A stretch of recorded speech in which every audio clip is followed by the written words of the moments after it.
Now, this isn't gonna be a really long-winded video. I just wanted to get my thoughts out there.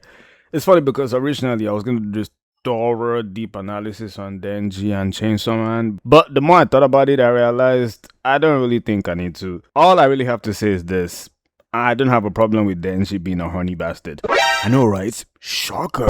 As a matter of fact, I actually really enjoyed how Denji's in like Luffy, Naruto, Rudo, or Chihiro. Usually those guys have some huge goal they're obsessed with, or they just want to protect their friends or get stronger. You know, the typical shonen stuff we see from protagonists.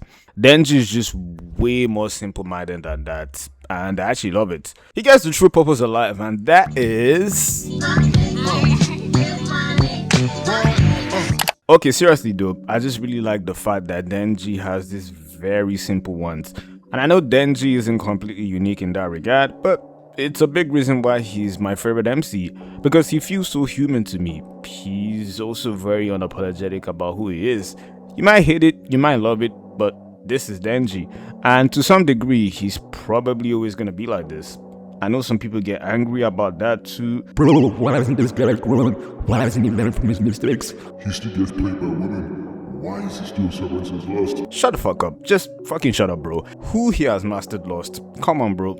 I'm not even hearing that, especially as a regular guy who's really sitting here questioning why Denji hasn't completely mastered his Lost and knows better by now. I'm 1000% certain 99% of the people watching this video haven't mastered their Lost either. You're still prone to making mistakes. You're still going to do things you know you probably shouldn't do.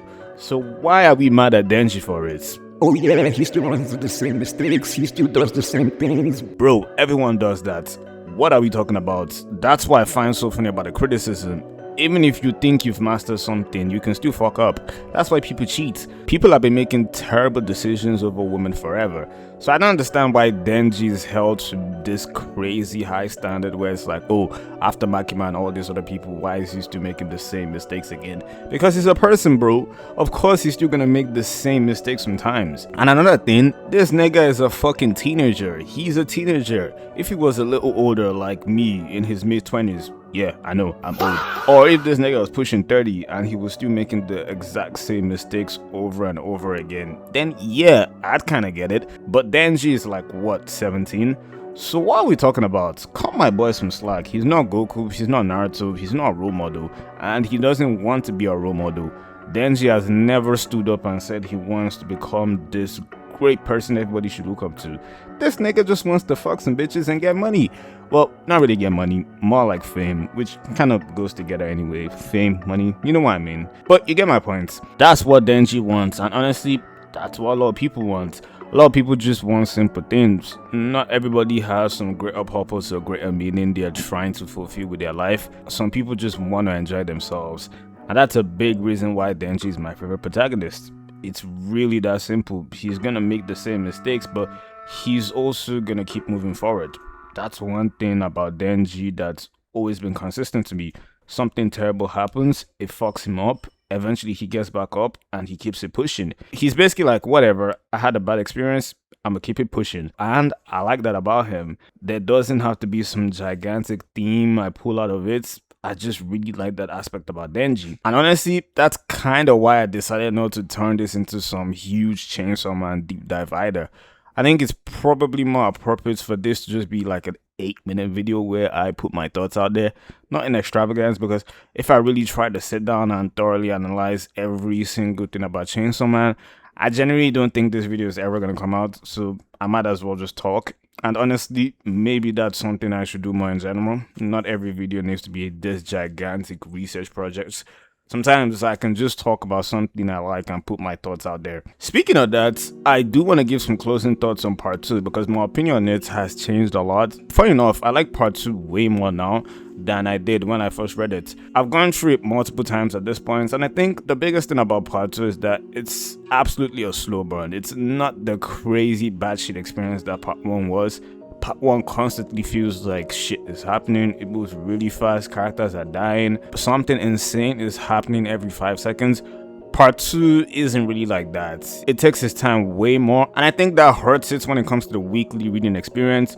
But now that I've gone through it again, I actually think the narrative writing in part 2 is phenomenal. It's superb. It's 10 out of 10. You just have to be willing to sit through a much longer story. If I had to compare it to something, I actually think Hunter x Hunter is probably the perfect comparison. If you ever read the Hunter x Hunter manga, you know exactly what I mean. There's so much text, things can take forever to get somewhere, and there's a whole lot of build up. Even the anime can feel like that sometimes, so imagine actually reading it weekly. Chainsaw Man Part 2 suffers from the exact same problem. And that's why I genuinely think it's going to benefit a lot from having an anime adaptation. Instead of waiting week after week for these individual chapters, you'll actually be able to sit down and watch everything flow into each other.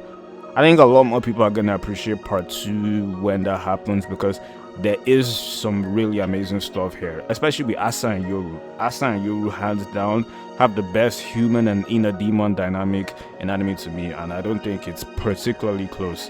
The writing and the complexity between these two is just so amazing. And again, I'm not going to sit here and do some huge deep dive explaining the entire relationship, because that's kind of the opposite of what I want this video to be.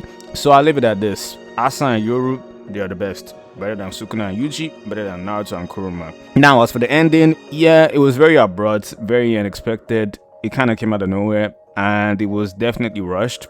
I'm not going to sit here and pretend it wasn't. Is it rushed and kind of convoluted? Yeah, I agree. But I'm also not mad at it. I actually like the concepts behind the ending, everything resetting and all of that. I think it's pretty cool.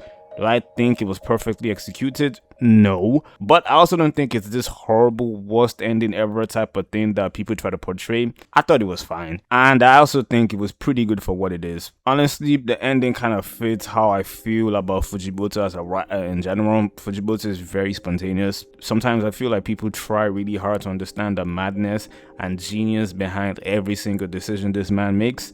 Oh, this represents this is actually connected to this theme, this moment means this. Obviously, there are themes in Chainsaw Man, I'm not saying they aren't, but sometimes I genuinely think Fujimoto just draws what he wants to draw.